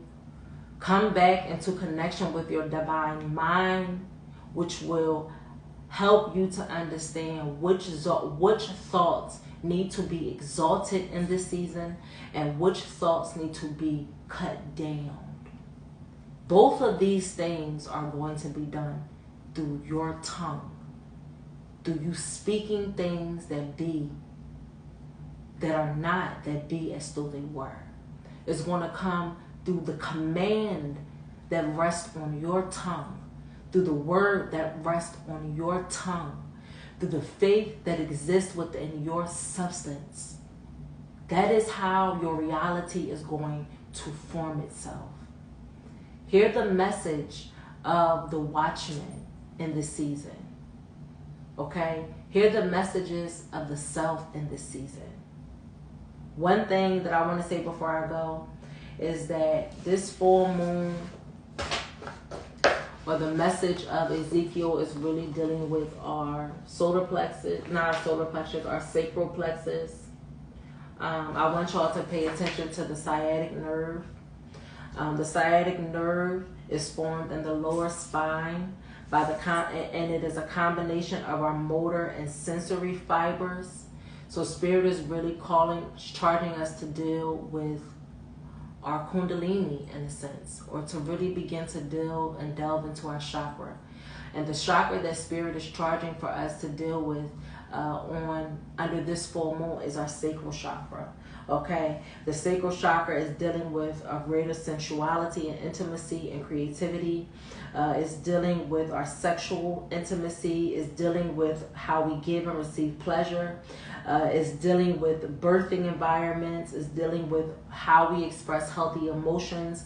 It's dealing with inner child work. It's dealing with the sacral chakra is connected to the divine feminine. Right now, we all, whether it be male or female, should be connecting to our divine feminine. The sacral chakra is dealing with our wounded emotions, is dealing with secrets and fear of judgments, is dealing with repression. What are you repressing? All of these things that the sacral chakra is dealing with, whether it be in order or overactive, these are the things in which spirit is dealing with in relation to how you decipher which thoughts need to be exalted within you and which thoughts need to be cut down. How you know you have an overactive sacral, feeling consumed by your emotions, experiencing emotional ups and downs, using escapism to avoid your life, showing obsessive affection to people but it's not being returned. Or engaging in inappropriate expressions of sexuality. So the same way that you guys use this energy to really deal with the self, also use this energy to find out what you like, find out what makes you feel good, find out what makes you feel sensual and sexy, find out, give some time to the area of your sexual needs if you've been neglecting them. I know my sister T has been dealing extensively, with our sexual energy and the power of our sexual energy. And she goes on to say that the South Node, my sister T, under Mistress L. Mara, she says that the South direction deals with our inner child as well. Thank you, T, for that reminder, because I was supposed to read that and forgot, and you just reminded me. Thank you for saying that. The South deals with our inner child as well as earlier you said that the flame was burning in the South. Thank you, T, for the reminder. And then I'm about to let y'all go. I'm going to read some comments and then I'm going to let y'all go. But this brings it to a close for our Welcome Back Art of Ritual over here at the Sanctuary. But before I go, I want to give you guys the message from our goddess lamp that Spirit was giving to us while I was speaking earlier, and it really focused its energy in the direction of the South. And when we look at the South corresponds to our passions. So anything that you have been neglecting in relation to your passions, use this full moon and this lunar eclipse energy to release things that are prohibiting you from tapping and accessing or having access to your passion. And also use this full moon to reignite your passions, to delve deeper into your passions, to figure out what you're most passionate about as it relates to your life or as it relates to the experience that you want to see manifest around you. The South also deals with the spirit totem of the wolf. Make sure that you are leading the pack and not only following the pack. And if you are finding yourself following the pack and there is a wolf that is in leadership of you, make sure that you're playing your part in this season. Make sure that you're not being a lone wolf that's compromising your pack as a whole. Pay attention to deceitful energy or secretive energy that may be around you. A lot of secrets that may fall on the negative aspect of the wolf totem may come up for a lot of you guys. So pay attention to any secretive energy or protective energy that may exist around you, and make sure that you understand the role that you play in relation to the pack that you exist in. The South also it connects to the crystal carnelian, which is also a wonderful chakra to deal with when you're working with the sacral chakra. Carnelian is a wonderful grounding root chakra crystal to work with, or any crystal that deals with red or coral energy. Work with those energies when you're working with your sacral chakra. The South embodies the fire element and the solar energies. The South the South speaks to our sparks of life, or it deals with the sparks of life. We're still getting comfortable in the new year as we're just coming into this new year, getting comfortable, getting accustomed to this new year. What things have you been allowing to spark into your life? What things have you been sparking? What visions have you been acting on? What missions have you been going after? What dreams have you been fulfilling? Or what things are you used to have a spark but you've allowed to die? What things do you need to re-spark or reignite as it relates to your life or as it relates to your goals and your visions? The South also deals with illumination. The South corresponds to illumination, so we can expect to see a lot of things being illuminated around us, be it secrets, be it the way that people feel about us, or be it things that we need to see illuminated with ourselves in order for us to see ourselves better. We can most certainly know that we're going to see a lot of things illuminated in relation to secrets, as it relates to our government, secrets coming out in relation to sovereignty, in relation to, anything that goes according to the I am, or that is responsible for the I am in relation to the people. We can expect a lot of things to be illuminated in the environments around us. Metaphysically, we associate the South with the season of summer. So a lot of the things that you guys have been planting, a lot of the things that you guys have been working on, and if you haven't seen a turnaround or you haven't seen your harvest, you'll more than likely begin to see things start to turn, or things start to manifest as we move deeper and deeper into the summer months, as we move deeper and deeper into the summer solstice. You guys can, don't stop planting. Don't give up on the things and the goals that you want to see for yourself because you haven't seen them show up in your experience. A lot of you are about to give up on something that you've really been chasing after, or that you've been dying to manifest. And by the summertime, you're going to get the answer that you wanted. But because you gave up before you got there, when you go back to it the second time, it's going to be a hard no. Stay the course. Stay planted. And the things that you desire to see as you walk into your own promised land. Stop being anxious. Be anxious for nothing. Stop being fearful. Take the anxiety out of it. It's going to manifest. It's going to come. Just stay planted. The direction of the South represents the beginning of a concept that's growing into fruition. That's what I just said. Whatever you are working on, whatever you are birthing right now, stay focused. Okay, the South is letting you know here that is about to come into full conception. That is about to come, that is about to fully manifest in your experience. Stop getting bogged down by your emotions. Cut down every negative thought that has no basis in the reality that you are creating, and exalt the thoughts that are inspiring and that are aiding you in the creation that you are birthing. Exalt what needs to be exalted, and cut down what has no base. Cut down what has no reality. You know what is a reality in your experience, and you know what is an illusion. Why are you playing? Why are you playing yourself small? Why are you accepting what you're accepting? Why are you being impatient? Stay the course. The South offers us strength as well. So Spirit is giving you strength to keep running your course. Spirit is giving you an extra strength in order for you to endure these next couple months, because you're about to play yourself. Do not move from where you are standing. Stay planted and exalt the thoughts that are going to aid you in the experience that you are creating, and cut down everything that has no basis in the reality that you are generating.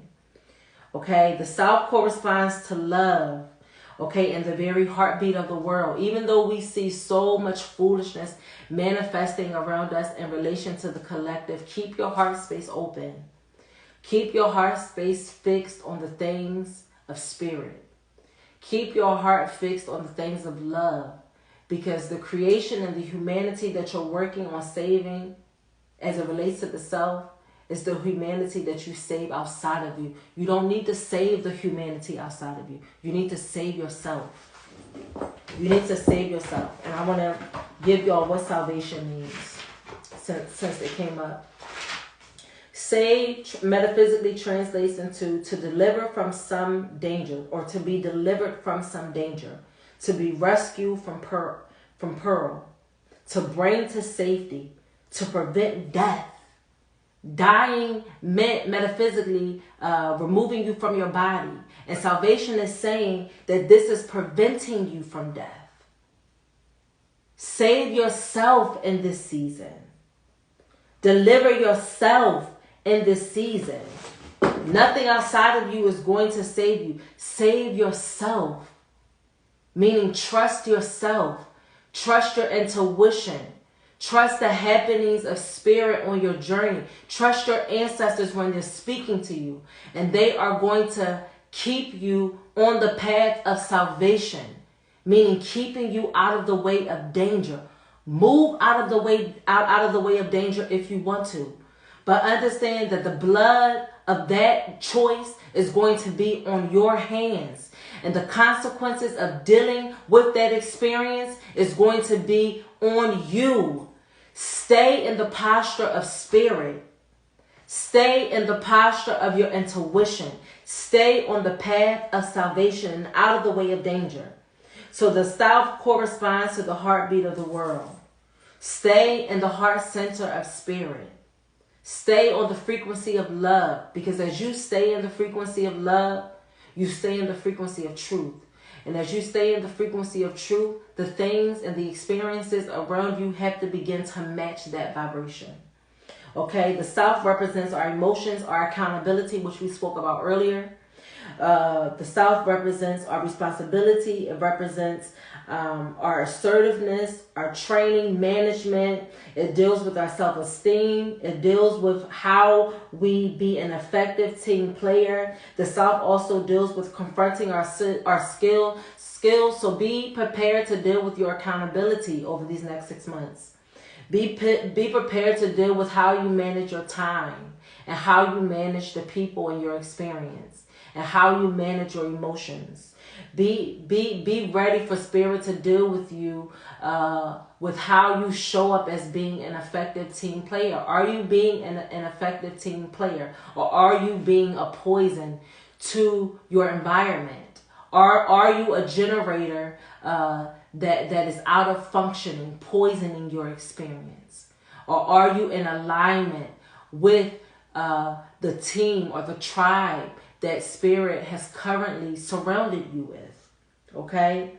The south represents the lessons of family. So make sure that you are delving into your family history and your family pathologies. Make sure that if you have been charged to doing the work of your bloodline, make sure that you are still doing the work of your bloodline. Don't get tired, don't become lax. Take a break if you need a break, but make sure that you get back to the work of the family, back to the work of your bloodline if you've been chosen to take on that work during this time. The South releases us from victimhood. I love that. The South releases us from victimhood. That means that you picked up accountability for your own actions and for your own life. You don't have to be a victim in this lifetime. And nobody gets the right to place you in the boundaries or the confines of being anybody's victim. You are liberated from being that. You're not a victim. You're prosperous. You're not a victim. You're abundant. You're not a victim. You have saved yourself, okay, from the hell that you found yourself in as you've been walking your journey. You've saved yourself. You're not a victim to your experience. You are generating your experience. And as long as you understand that you are generating your experience, you can never be a victim to your own process. You can never be a victim to your own creation unless you choose to be. And then if you choose to be, make sure that you're ready to take accountability for that too. The same way that you have access to the successes of your world is the same way that you have access to the sufferings of your world. Choose ye this day which world, which promised land, or which hell you're going to walk into.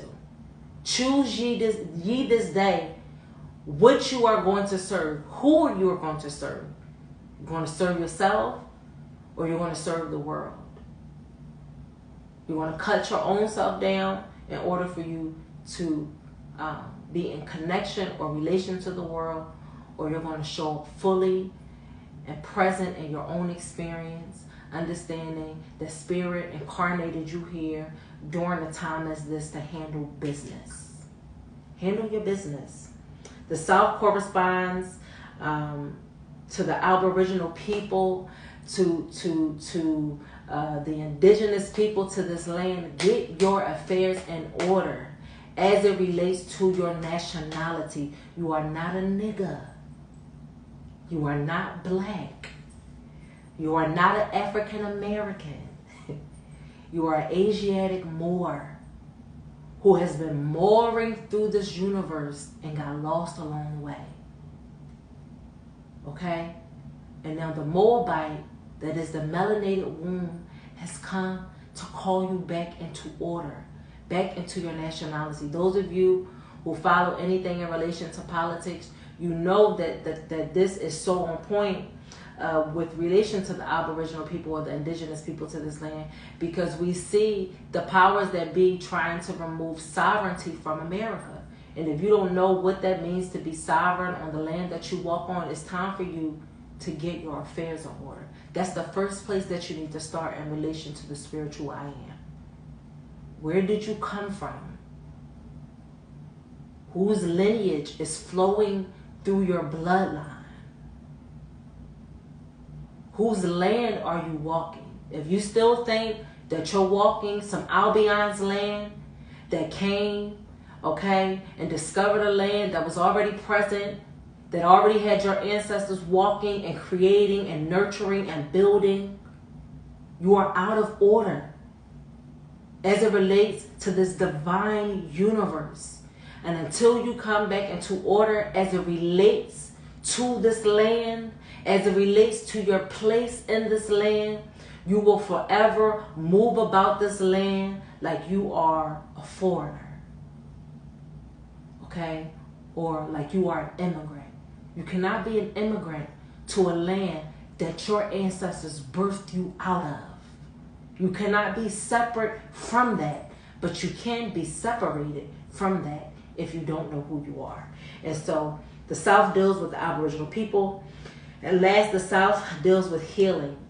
The healing of our vibration, the healing of our expression, the healing of our voice, the healing of our inspiration, the healing of our rhythm, the liberation of us being able to choose freedom and to choose liberation. The South also corresponds with dancing. So over these next few days, make sure y'all put some music on and really connect with that sacral chakra and get the body moving. Really connect to your body and call your substance, your divine substance, to call your power back into the body so that you come back into the body and that you're not floating above it while something outside of you controls it. Okay? So make sure y'all dance over these next few days, you know, and make sure that y'all go back and y'all watch this live again if anything went over your head or if something didn't digest the first time. It's okay to go back. Repetition is one of the ways in which we learn. Okay, repetition is one of the ways in which we get some of the greatest and most difficult lessons on our journey. It's through repetition. Okay, and if you know someone, a family or a friend, that could use tonight's art of ritual, I encourage you to share this with a friend, to share it with your family member. Hell, even share it with the enemy. Because at the end of the day, we're all growing, we're all ascending, we're all becoming or trying to become the highest aspect of ourselves. So make sure that you share it, you know, with anybody that you feel like could use it. And I want to thank you all again for taking the time, for spending your currency here with us at the sanctuary. I thank y'all for sitting with us and for being here as we made our official comeback to content, but more specifically to our Art of Ritual episodes, as well as our Tuesdays Teas episodes that will be starting in the next couple weeks. We have so many people that we want to bring on that are new to you guys here at the sanctuary, and there's so many people that we want to bring back that have been with us before. And so we look forward to jumping back into season 2 of art of ritual and delving even deeper into the things of spirit as it relates to us individually and as it relates to us on a collective level. I hope that you all find a deeper aspect of yourselves under this full moon in Scorpio, under this full lunar eclipse, under this full blood moon. I hope that you guys are thrust even deeper into the darkest aspects of yourself so that you can ascend even greater into the highest aspects of yourself. I want to make sure that I get some comments really quickly before I log off. Zen says shift out of victimhood into creatorhood, a conscious creator consciously living. Oh, I love that. T says stop yelling at us. Says I'm going to stop yelling. I'll just yell at you when we get on the phone. I love you. Who else? Zen says this retrograde is different than the one we encountered in January. Its energy is more supportive and it commands us to review, reframe, and review to make sure that we did not miss anything. I love that, and that is beautifully said. My sister T says this was a beautiful sister. I did a phenomenal job. Retrograde where? Okay. Zen says this message of communication has been the topic in love and light of spirit, and to heed the message of truth.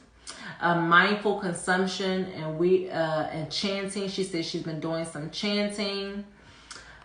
Oh, so many comments. Zen says facts through. There are so many false healers, spiritual gurus who claim to be the workers of light. Many are buying into it. Be mindful of what you consume. Speak that, sis. My sister Yetta says suffering is a mindset and a learned behavior. I love that. Zen says we have to mature and evolve the ego. My sister Yetta says you are the modality. Okay, you are the modality and everything. You are the ritual. Yes, to mirror work. We got some speak Rue, so Rue must have been teaching. Libralicious says, can you explain a little on how to use your cycle for ritual? I'm going to delve into that. I think that we're going to bring, I know that I'm going to bring our Nothing But the Blood class back. Because I feel like the more that we connect back into our roots spiritually, the more that we have to connect back into some of the foundational rituals that we used to do, like using our cycle blood in order to aid us in our spiritual needs. So I'm going to do another class on that. It can go on forever, Libralicious, but we got you. We're going to do another class. Queen of Swords says nature is so healing, abundant, wise, gentle, and powerful. I have received so many positive shifts in nature, God-given nature. My sister Ayetta says release and shed anything that does not serve you. Zen says we are already more. We are already born into more. Shift from the scarcity and the mindset of less into the more. Speak it, bro. I love y'all. There's so many comments. I want to thank y'all for engaging with me tonight. I know that can be a little scary when you guys are on live, or you find yourselves on live. It can be a little scary to engage, but I thank you all for finding the time and for finding the mind in order for you to engage with me, because just as you guys feel that you learn from me when I go forth in these teachings, I take away so many life lessons and so much knowledge that I'm always finding myself applying whenever I walk away from any one of our teaching or any one of our lectures here at the sanctuary. And so I really want to thank you guys for being with me tonight. I truly hope that tonight's Art of Ritual finds you where you are, and I look forward to you guys jumping in my DM if anything in tonight's Art of Ritual really spoke to you or really inspired you. Feel free to find me in the DM. I'm super active over there, and we can continue the conversation offline. Also next week, guys, guys, we're going to be starting a new thing here at the sanctuary called After Ritual, almost like an After Dark series. Once we go forth in one of our teachings on Sunday, that next Sunday we're going to come back and we're going to dissect or delve into maybe any of the experiences or any of the takeaways that you guys were able to walk away with from any of these teachings. And we're just going to delve a little bit deeper, maybe into some of the things that we weren't able to delve into during our Art of Rituals. And so I encourage you guys to come back here next Sunday. And if y'all want to hop on live with me, you'll have the chance. Or if y'all want to just stay in the comment section, I can interact with you guys that way. But I encourage you guys to meet me right back here next Sunday for our After Ritual live, when we delve a little bit deeper into your experience in relation to the teaching that went forth on this week. And I look forward to it, and I'm so excited. Thank you, Mrs. Holland, for that plug and bringing that idea to me. It's a wonderful idea, and I can't wait to see how that moves. And I just want you guys to have a beautiful, beautiful night.